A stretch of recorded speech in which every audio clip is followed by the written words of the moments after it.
Chennai Nungambakkam railway స్టేషన్లో software engineer హత్య case కొత్త మలుపు తిరిగింది. హత్య కేసు దర్యాప్తులో పురోగతి సాధించారు పోలీసులు. ఇంతకీ స్వాతి హత్య పక్క ప్రణాళికతోనే జరిగిందా? అంతకుముందు హంతకుడు పలుసార్లు చేసిన ప్రయత్నాలు విఫలమయ్యాయా? ఇంతకీ స్వాతిని ఎందుకు చంపాల్సి వచ్చింది? హంతకుడికి కర్ణాటకతో ఉన్న లింక్ ఏంటి? Let's watch.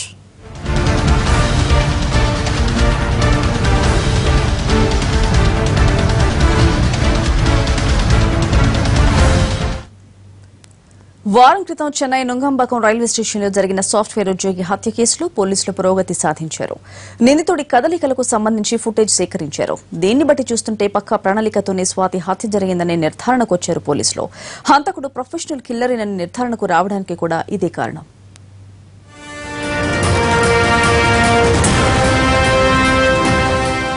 పట్టపగలు రద్దీ రైల్వే స్టేషన్ అంతా ఎవరి హడావుడిలో వాళ్లున్నారు. ఇంతలో ప్లాట్ఫామ్ పై ఉన్న యువతిపై ఓ దుండగుడు కత్తితో దాడి చేశాడు. తీవ్రంగా గాయపడ్డ బాధితురాలు నేల కొరిగింది. తీవ్ర గాయాల వల్ల అక్కడికక్కడే ప్రాణాలు విడిచింది. హఠాత్ పరిణామంతో అక్కడున్న వాళ్లంతా నిశ్చేష్టులయ్యారు. జనం షాక్ నుంచి తేరుకునేలోగానే అక్కడి నుంచి జారుకున్నాడు హంతకుడు.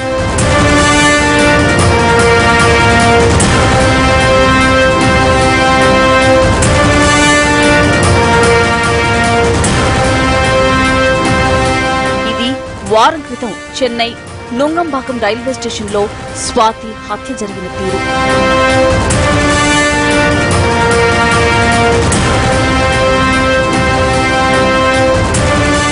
ఇన్ఫోసిస్ లో సాఫ్ట్వేర్ ఇంజనీర్గా పనిచేస్తున్న స్వాతి హత్య కేసును సవాల్గా తీసుకుని దర్యాప్తు చేస్తున్నారు పోలీసులు. అయితే వారం గడుస్తున్న నిందితుడు ఎవరు? స్వాతిని అతను ఎందుకు చంపాల్సి వచ్చిందన్నది మాత్రం తేలలేదు. స్వాతి హత్య ఉద్రేకంతోనే ఉన్మాదంతో చేసింది కాదు అని ప్రాథమికంగానే గుర్తించారు పోలీసులు. హత్య జరిగిన తీరును పరిశీలించి ఇది పక్కా ప్రొఫెషనల్ పనిగా తేల్చారు. అయితే కిరాయి హంతకుడితో స్వాతిని ఎందుకు చంపించారు? ఆ పని చేయించింది ఎవరన్నదే ఇప్పుడు అందర్నీ వేధిస్తున్న ప్రశ్న.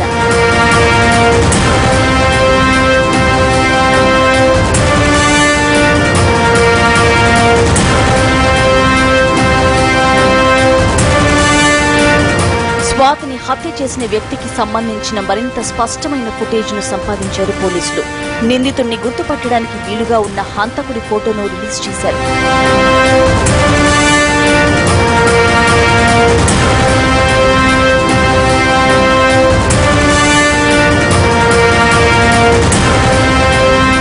స్వాతిని చంపిన వ్యక్తికి సంబంధించిన స్పష్టమైన ఫోటో దొరకడంతో అతన్ని ఎవరైనా గుర్తిస్తే వెంటనే తమకు సమాచారం ఇవ్వాలని కోరుతున్నారు పోలీసులు. మరోవైపు త్వరలోనే నిందితుడిని అరెస్ట్ చేస్తామని ధీమా కూడా వ్యక్తం చేస్తున్నారు అధికారులు.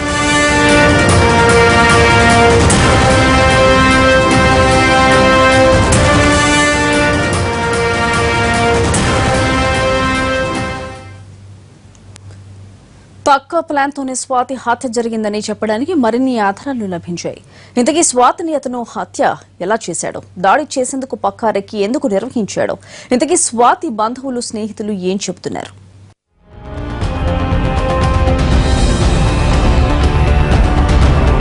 స్వాతి హత్య జరిగిన తీరును బట్టి చూస్తే అది పక్కా ప్రణాళికతో జరిగిన పనిగా గుర్తించారు పోలీసులు. దీంతో రైల్వే స్టేషన్ పరిసర ప్రాంతాల్లో ఇళ్లు, షాపుల్లో ఉన్న సీసీటీవీ కెమెరాల ఫుటేజ్ ను సేకరించారు. వాటిని చాలా జాగ్రత్తగా విశ్లేషించిన అధికారులు నిందితుడికి సంబంధించిన స్పష్టమైన విజువల్స్ సేకరించగలిగారు. హంతకుడిని స్పష్టంగా గుర్తుపట్టడానికి వీలుగా ఉన్న ఫోటో ఆధారంగా దర్యాప్తు వేగవంతం చేశారు అధికారులు.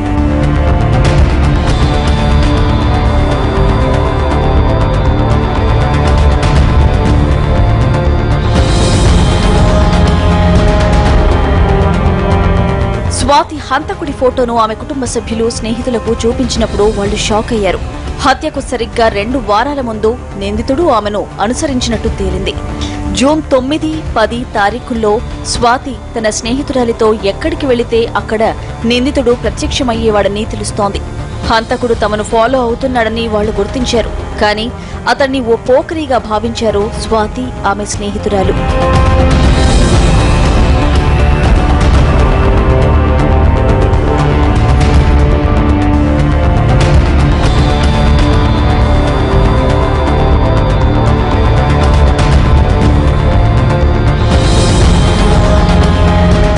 స్వాతి స్నేహితురాలు కూడా ఇన్ఫోసిస్ లోనే పనిచేస్తోంది.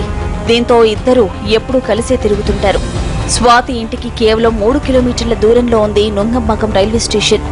అక్కడి నుంచి ఆమె 60 కిలోమీటర్ల దూరం రైల్లో ప్రయాణించి తాను పనిచేసే ఇన్ఫోసిస్ కార్యాలయానికి చేరుకుంటుంది.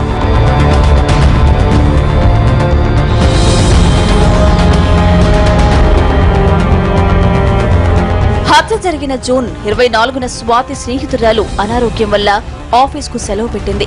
స్వాతి ఒంటరిగా ఆఫీస్కు బయలుదేరింది. దీంతో హంతకుడి పని సులువైంది. స్వాతిపై క్షణాల్లో దాడి చేసి చంపి పారిపోయాడు.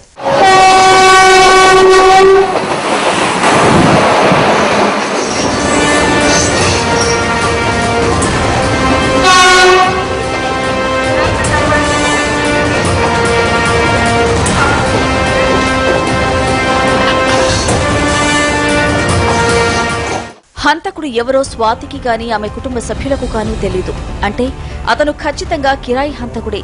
మరి స్వాతిని చంపించాల్సిన అవసరం ఎవరికుంది? కిరాయి హంతకుడిని పురమాయించిన వ్యక్తికి కర్ణాటకతో ఉన్న లింక్ ఏంటి? స్వాతి హత్యలోని ఈ మిస్టరీని ఛేదించే పనిలో నిమగ్నమయ్యారు పోలీసులు.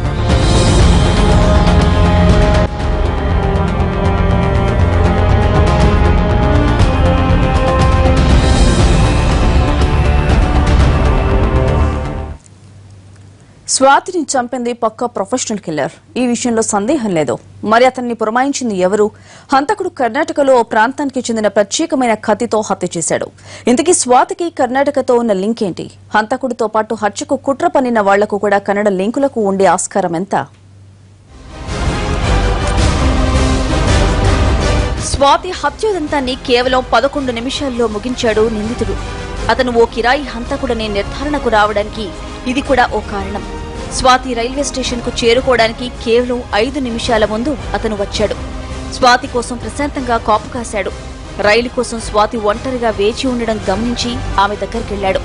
ఆకస్మికంగా కత్తితో దాడి చేసి చంపేశాడు. హత్య జరిగిన తరువాత ఆయుధాన్ని పారేశాడు. అయితే దానిపై తన వేలిముద్రల్ని చెరిపేసి మరీ వెళ్లాడు ఆ నరరూప రాక్షసుడు.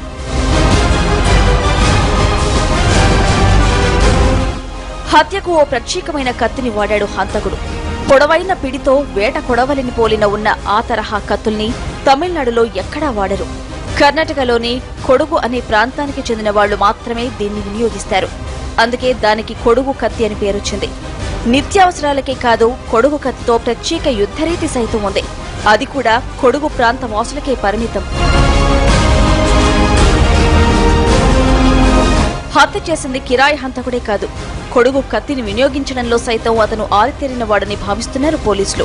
దీంతో కర్ణాటకలోని కొడుగు ప్రాంతానికి ప్రత్యేక బృందాన్ని పంపారు చెన్నై పోలీసులు. నిందితుడి ఫోటోతో పాటు అతను ఉపయోగించిన కత్తి ఆధారంగా ఆరా తీస్తున్నారు. చెన్నైలోని ఇన్ఫోసిస్ కార్యాలయంలో విధుల్లో చేరడానికి ముందు స్వాతి మైసూర్లో ట్రైనింగ్ తీసుకుంది. ఆ తర్వాత బెంగళూరులో 7.5 పాటు విధులు నిర్వహించింది. ఈ విధంగా కర్ణాటకతో స్వాతికి సంబంధం ఉంది. అలాగే హంతకుడు వాడిన కత్తిని బట్టి కూడా అతను కర్ణాటక వాడన్నది పోలీసుల అనుమానం. దీంతో స్వాతి హత్యకు కర్ణాటకలోనే కుట్ర జరిగిందని భావిస్తున్నారు పోలీసులు. స్వాతి చాలా స్నేహ స్వభావి అని అంటున్నారు ఆమె స్నేహితులు, కుటుంబ సభ్యులు. అలాగే ఆమెకు ఎవరూ శత్రువులు కూడా లేరంటున్నారు వీళ్లు. ఆస్తి వ్యవహారాల్లో కూడా స్వాతి హత్యకు దారి తీసే అవకాశం లేదు. దీంతో ప్రేమ వ్యవహారాలు బెడిసికొట్టడం వల్ల ఎవరైనా ఈ పని చేశారా అనే కోణంలో కూడా దర్యాప్తు జరుగుతోంది.